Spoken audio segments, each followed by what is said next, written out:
안녕 3학년 친구들, 오늘은 국어가 2시간이나 달아서 했어요. 아유 어떡하지? 하지만 힘을 내서 한번 해봅시다. 자, 그럼 국어책 114쪽 어제에 이어서 내 마음을 편지에 담아 두 번째 시간이에요. 자, 위에 제목 보면은 편지를 읽고 마음을 나타내는 말 익히기 했습니다. 마음을 나타내는 말을 한번 배워보는 시간 같아요. 물론 여러분들이 다 알고 있는 말인데요. 이렇게 한번 다시 정리를 해보는 거예요. 아, 사람의 마음을 나타내는 말에는 이런 말들이 있구나. 한번 보겠습니다. 어제 이미 공부한 내용입니다. 자, 어떤 상황이 생각하면서 그림이네요. 그림 가에서 다를 살펴봅시다. 남자친구가 팔을 다쳐서 여자친구가 남자친구의 가방을 들어주고 있는 그림이네요. 자, 둘이서 뭐라고 얘기를 하는데 아주 둘 다 기분 좋은 모습이에요. 다음 나를 보면은 할아버지 생신잔치네요. 식구들이 모여서 케이크에 불을 켜고 선물을 드리면서 다 같이 박수를 치면서 축하해주고 있습니다. 자, 다음에 친구가 선생님한테 상장을 받고 있어요. 그죠? 뭔가 잘했나봐요. 근데 그 뒤에 있는 친구 표정 한번 보세요. 나는 못 받았는데, 와, 완전 좋겠다. 이런 표정이죠. 자, 이런 가나다 그림을 봤습니다. 그럼 2번 보면요. 다음은 글쓴이가 자신의 마음을 나타내려고 쓴 편지글입니다. 편지글이네요. 마음을 나타내는 말에는 어떤 표현이 있는지 생각하며 편지글 가에서 다를 읽어봅시다 했습니다. 자, 그러면 그림 가와 아마 편지글 가가 서로 맞는 내용일 거예요. 가 그림 뭐예요? 다친 친구죠. 그럼 자, 가 그림 한번 읽어보겠습니다. 편지 쓴 친구가 민경이입니다. 그죠? 여자친구 이름인데 그림엔 남자친구라서 선생님이 여자친구 목소리로 읽을게요. 나리에게, 나리야 안녕, 나 민경이야. 나리야, 어제 네가 내 가방을 들어주어서 고마웠어. 내가 팔을 다쳐서 가방을 어떻게 들까 걱정했는데 내가 와서 도와준다고 했을 때 정말 기뻤어. 그런데 어제는 고맙다는 말을 제대로 하지 못해서 이렇게 편지를 써. 지난 체육 시간에 너와 달리기 경주를 해서 내가 졌잖아. 달리기만큼은 자신 있었는데 내가 지니까 많이 속상했어. 그래서 그동안 나한테 말도 제대로 하지 않았어. 그런데 너는 오히려 나를 걱정해주고 가방도 들어주어서 미안했어. 나리야, 고마워. 너는 운동도 잘하고 마음도 참 따뜻한 멋진 친구야. 앞으로도 친하게 지내자. 안녕. 2000땡땡년 4월 13일 민경이가. 자, 가 편지입니다. 아마 그 여자친구 팔 다친 친구가 민경이고 가방을 들어준 친구가 나리인가 봐요. 그죠? 잘 읽었습니다. 그럼 나와 볼게요. 나는 정혁이가 할아버지한테 쓴 편지입니다. 자, 나 읽겠습니다. 할아버지 그동안 안녕하셨어요. 할아버지 생신 축하드려요. 할아버지 댁에 가면 항상 반갑게 맞아주시고 재미있는 이야기도 많이 들려주셔서 감사합니다. 작년 할아버지 생신에는 제가 다리를 다쳐서 찾아뵙지 못해 많이 아쉬웠어요. 그런데 이번 생신에는 가족 모두 모여서 즐거운 시간을 보낼 수 있어서 정말 기뻐요. 할아버지 다시 한번 생신 축하드려요. 항상 건강하시길 바랄게요. 2000땡땡년 4월 14일 손자 정혁 올림. 자, 두 번째 그림이랑 맞는 거 맞죠? 아마 그 선물 주는 친구가 정혁이고요. 그 할아버지 생신 잔치하는 그림. 자, 이해됐습니까? 자, 그 다음 다합은 그림은 상을 받는 모습인데 뒤로 넘겨 다 글이 있습니다. 116쪽 보면 호준이에게 호준아, 나 민재형이야. 한 달 동안이나 저녁마다 줄넘기 연습을 열심히 하는 너를 보면서 내가 기특하고 대단하다고 생각했어. 그런데 어제 있었던 줄넘기 대회에서 상을 받지 못했다는 소식을 들었어. 많이 속상했지. 그래도 포기하지 않고 꾸준히 연습하면 다음에는 더 좋은 결과가 있을 거야. 형은 언제나 너를 응원하고 있어. 그럼 안녕. 2000땡땡년 4월 15일 민재형이. 자, 다글은 아마 호준이가 그 상 받는 친구 뒤에 있는 친구, 또 쟤는 상을 받네 하는 그 친구가 호준이 같아요. 그리고 민재형은 그림엔 없지만 이 민재형이 속상해하는 호준이를 보고 쓴 편지 같습니다. 그죠? 그러면 편지를 가에서 다에 3번 볼게요. 마음을 나타내는 말을 모두 찾아서 봅시다 했는데요. 지금 그러면 앞으로 넘길게요. 가학을 보겠습니다. 가학을 해서 여러분들이 읽으면서 마음을 나타내는 말을 밑줄을 긋겠습니다. 연필 준비됐죠? 색연필 준비됐죠? 어떤 펜이라도 괜찮습니다. 그럼 가합은 다 같이 가면서 줄치겠습니다. 나리에게, 나리 안녕, 나 민경이야. 나리야, 어제 내가 내 가방을 들어줘서 고마웠어. 오, 다 같이 고마워서 줄쳤습니까? 잘했습니다. 고맙다는 것은 내 마음을 나타내는 거죠. 잘했습니다. 처음부터 너무 잘하는데 이거. 내가 팔을 다쳐서 가방을 어떻게 들까 걱정했는데 내가 와서 도와준다고 했을 때 정말 기뻤어. 줄쳤어요. 야, 역시 기뻤다. 그죠? 이것도 자기 마음을 나타내는 말입니다. 그지? 그런데 어제는 고맙다는 말을 제대로 하지 못해서 이렇게 편지를 써. 자, 고맙다는 말을 제대로 하지 못했다는 것도 자기 마음입니다. 그죠? 그 다음, 지난 체육 시간에 너와 달리기 경주에서 내가 졌잖아. 달리기만큼은 자신 있었는데 내가 지니까 많이 속상했어. 어때요? 속상했어도 마음을 나타내는 말 맞죠? 속상한 것도 그렇습니다. 그죠? 그래서 그동안 나한테 말도 제대로 하지 않았어. 그런데 너는 오히려 나를 걱정해주고 가방도 들어주어서 미안했어. 그렇죠. 미안했어. 나리야, 고마워. 고마워. 줄쳐야겠죠? 너는 운동도 잘하고 마음도 참 따뜻한 멋진 친구야. 앞으로도 친하게 지내자. 안녕. 친하게 지내자 하는 것도 마음이죠. 오, 이 글에서는 마음을 드러내는 말이 굉장히 많이 나는데 손든 친구 무슨 얘기야? 선생님, 이상하게 마음을 드러내는 말은 전부 다 끝에 있어요. 문장 끝에 있는데요. 진짜 그런 것 같네요. 잘 발견했습니다. 자, 그럼 나학을 한번 볼게요. 할아버지 그동안 안녕하셨어요? 할아버지 생신 축하드려요. 축하드린다는 것은 자기 마음이죠. 그러니까 밑줄 긋기. 자, 축하드려요. 할아버지 댁에 가면 항상 반갑게 맞아주시고 재밌는 이야기를 또 많이 들려주셔서 감사합니다. 감사합니다. 밑줄 쳤죠? 잘했습니다. 작년 할아버지 생신에는 제가 다리를 다쳐서 찾아뵙지 못해 많이 아쉬웠어요. 아쉽다도 마음을 나타내는 말입니다. 그죠? 줄치고 그런데 이번 생신에는 가족 모두 모여서 즐거운 시간을 보낼 수 있어서 정말 기뻐요. 기뻐요도 마음을 드러내는 말입니다. 그죠? 잘했습니다. 할아버지 다시 한번 생신 축하드려요. 축하드려요. 마음을 나타내는 말. 자, 건강하시길 바래요. 자기 마음이죠. 마음을 드러내는 말. 건강하시길 바란다는 말. 잘했습니다. 이런 말들이 있네요. 굉장히 생각보다 자기 마음을 드러내는 말이 많이 들어가 있습니다. 116쪽 글 다. 호준이에게 호준아 나 민재형이야. 한 달 동안이나 저녁마다 줄넘기 연습을 열심히 하는 너를 보면서 내가 기특하고 대단하다고 생각했어. 자, 마음을 드러내는 말 기특하고 대단하다. 마음을 드러내는 말이죠. 칭찬하는 말이잖아요. 그죠? 그런데 줄쳤습니까? 줄치세요. 그런데 어제 있었던 줄넘기 대회에서 상을 받지 못했다는 소식을 들었어. 많이 속상했지. 그래도 포기하지 않고 꾸준히 연습하면 다음에는 더 좋은 결과가 있을 거야. 형은 언제나 너를 응원하고 있어. 그럼 안녕. 자, 이 문장에서 여러분들이 줄칠 거 뭐예요? 응원하고 있어. 좋아요. 자, 격려하는 말. 또 마음을 드러내는 말. 더 좋은 결과가 있을 거야. 격려하는 말. 또 많이 속상했지. 속상했을 거라는 걸 예측하고 내 마음을 드러내서 이야기해주는 말. 위로하는 말. 잘했습니다. 줄쳐도 좋습니다.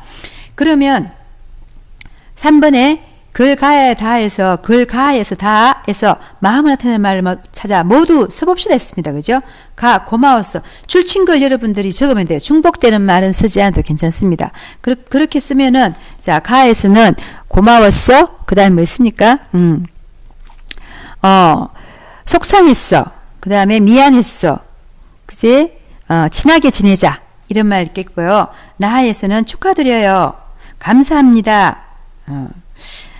기뻐요. 건강하시길 바래요. 이런 말들 마음을 드러내는 말이죠.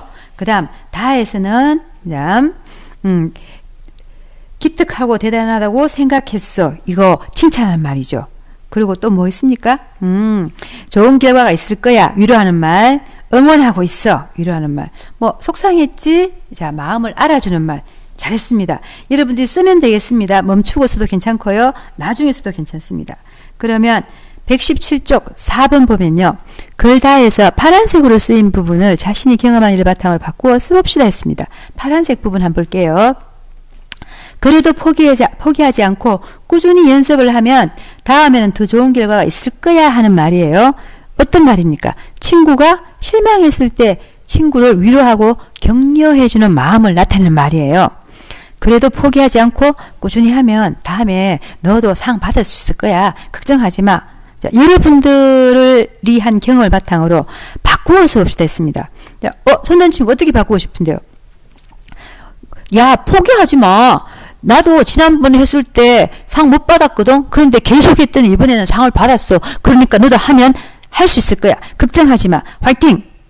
오, 좋은 이야기예요. 말이 저절로 수술수술 나오나 봐요. 자기가 경험했기 때문에. 멋집니다. 또 다른 친구.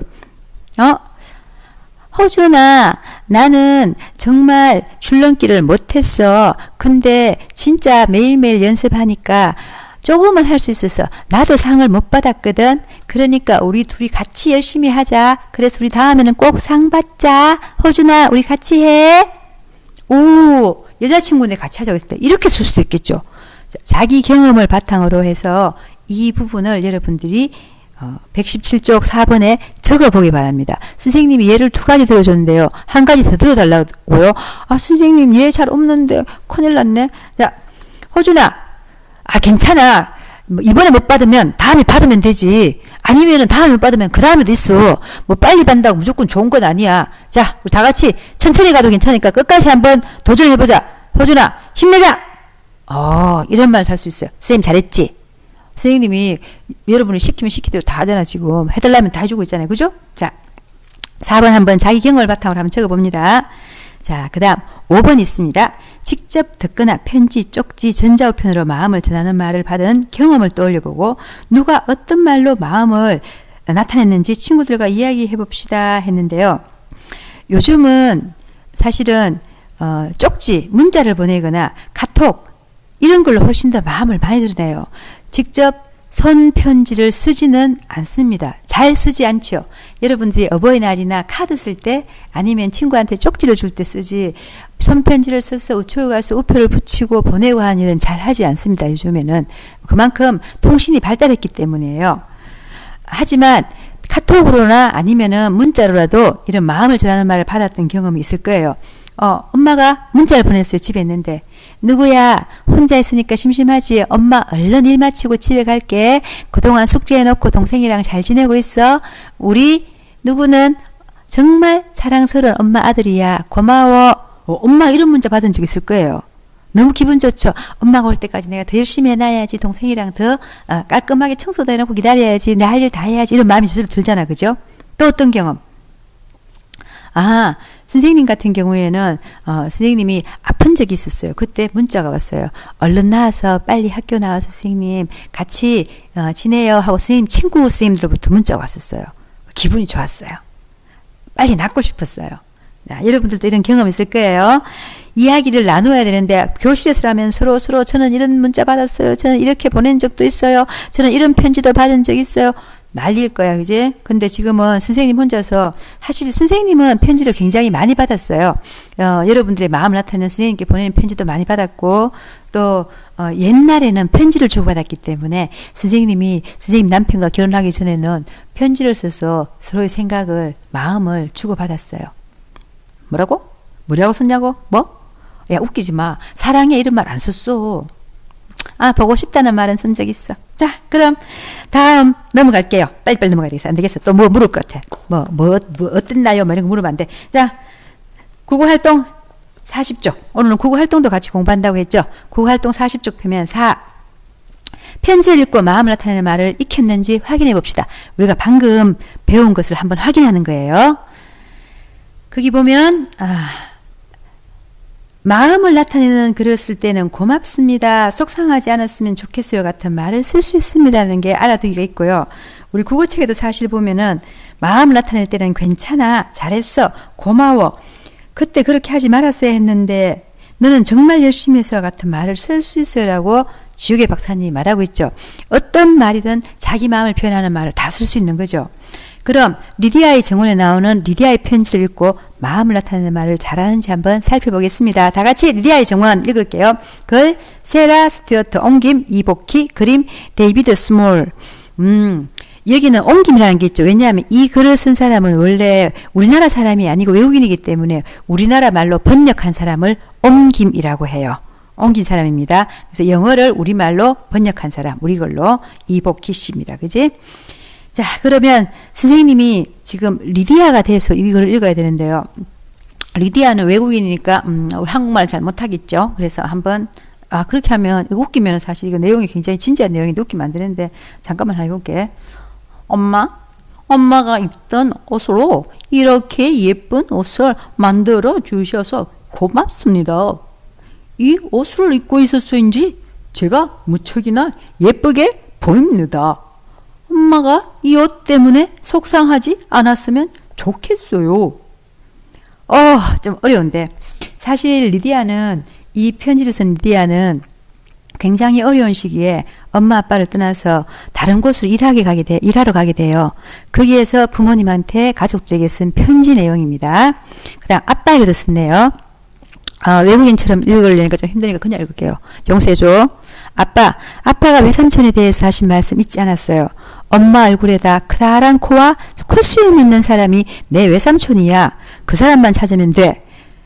외삼촌한테는 말하지 않을게요. 약속해요. 그런데 아빠, 외삼촌은 유머 감각이 있는 분이에요. 그 다음 할머니께 썼어요. 보고 싶은 할머니. 챙겨주신 꽃이 정말 고맙습니다. 기차가 흔들리고 있어요. 졸음이 옵니다. 깜빡깜빡 잠이 들 때마다 저는 꽃 가꾸는 꿈을 꿉니다. 1935년 9월 4일 모두에게 사랑을 담아서 리디아 그레이스. 이때는 1935년이니까 벌써 거의 한 90년? 95년 전인데요. 이때 미국에서는 굉장히 살기가 힘든 시기였어요. 경제가 나빠서. 그래서 아마 리디아는 집을 떠나서 돈을 벌러 떠나는 거예요. 다른 가게를 취직하러 가는 거예요. 그래서 집을 떠나는 과정에서 쓴 편지 같아요. 그죠? 그래서 리디아는 누구누구에게 편지를 썼나 했습니다. 보면은 엄마, 아빠, 할머니께 썼습니다. 그죠? 2번 보면 리디아의 편지에는 어떤 마음이 잘 드러나 있나요? 엄마한테는 어떤 마음이에요?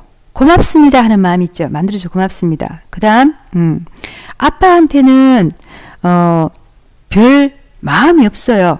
근데 뭐 궁금한 이야기만 했어요. 그죠? 할머니께는 어떤 말을 했어요? 고맙습니다 했습니다. 꽃씨를 챙겨주신 것 같아요. 가서 한번 심어보라고. 그래서 아마 꽃 가꾸는 꿈을 꿉니다 하는 이야기가 있는 것 같은데요. 근데 이 세 편지를 보면 결국은 다 가족을 굉장히 고마워하면서도 그리워하는 마음이 딱 느껴지죠. 리디아가 기차를 타고 가고 있다는 것도 알 수 있죠. 그러니까 기차가 흔들리고 있어요. 졸음이 옵니다 하고 할머니, 아빠, 엄마를 생각하면서 이 편지를 쓰고 있는 것 같습니다. 그죠? 자, 리디아는 어떤 말로 자신의 마음을 표현했나요? 누가 손든 친구 대답해 보세요. 네. 고맙습니다. 맞습니다. 잘했습니다. 어디 했습니까? 엄마가 입던 옷으로 이렇게 예쁜 옷을 만들어 주셔서 고맙습니다. 이것만 봐도 가난하기 때문에 자기 옷을 못 사니까 누구 옷으로 만들어 줬어요? 엄마 옷을 뜯어서 만들어 준 거예요. 자기가 무척 예뻐 보인다는 자기 마음도 표현했습니다. 그죠? 그 다음 또 네, 대답하세요.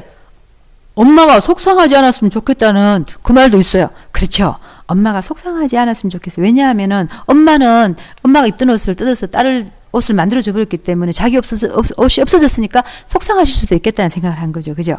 그 다음 또 아빠가 한테 이야기하는 것은 자기 마음을 뭐 잊지 않았어요? 약속해요? 삼촌 흉을 본 것 같아서 말하는 거 약속해요? 네. 그 다음에 질문이 있어요. 궁금한 점을 질문했습니다. 그죠? 그래서 자신의 마음을 궁금한 점을 드러냈습니다. 그죠? 그 다음에 아빠가 하신 말씀 잊지 않고 있어요 하는 것도 드러냈습니다. 그 다음에 또 어떤 마음? 할머니는 이미 제목부터 뭐예요? 보고 싶다는 말을 넣어서 보고 싶다는 표현을 했습니다. 그죠? 보고 싶은 할머니라고 했습니다. 이 자기 마음을 벌써 드러냈어요. 누구에게 했을 때 벌써 그지? 자, 그 다음에 고맙습니다 했습니다. 그래서 이 밑에 보면은 마지막에 누가 썼어요 하는 말 쓸 때 모두에게 사랑을 담아서 리디아 그레이스 했습니다. 어이구, 이걸 찾아낸 친구도 있어요. 선생님 여기 밑에서 하고 지금 손으로 가리키고 있네요. 그죠? 모두에게 사랑을 담아서 모두를 사랑하는 마음도 담아 있습니다. 그죠? 이렇게 편지 속에 자신의 마음을 잘 드러내고 있습니다. 우리가 편지를 쓸 때는 전하고 싶은 말이 있어서 편지를 쓰는 거잖아요. 그래서 이렇게 자신이 전하고 싶은 말을 편지 속에 넣을 때 마음이 잘 드러나도록 쓰는 것이 중요합니다. 상대방 읽었는데 이거 뭐야? 무슨 얘기하는 거야? 고맙다는 거야? 아니면 무슨 얘기야? 이런 편지를 쓰면 안 되잖아요. 그죠? 그래서 우리가 편지 속에 자신의 마음을 담는 방법, 그리고 어떤 말로 나타낼 수 있는지를 공부했습니다. 첫째 시간 됐어요. 감사하는 마음, 사랑하는 마음, 고마운 마음, 미안한 마음, 칭찬하는 마음, 축하하는 마음 다 쓸 수 있습니다. 자, 그러면 정쳤다고요. 네, 벌써 정이 울렸네요. 둘째 시간 또 국어입니다. 빨리 쉬는 시간 여러분 손도 씻고 화장실도 갔다 오고 놀다 오세요. 자, 마치겠습니다. 다음 시간에 종치편 들어오세요.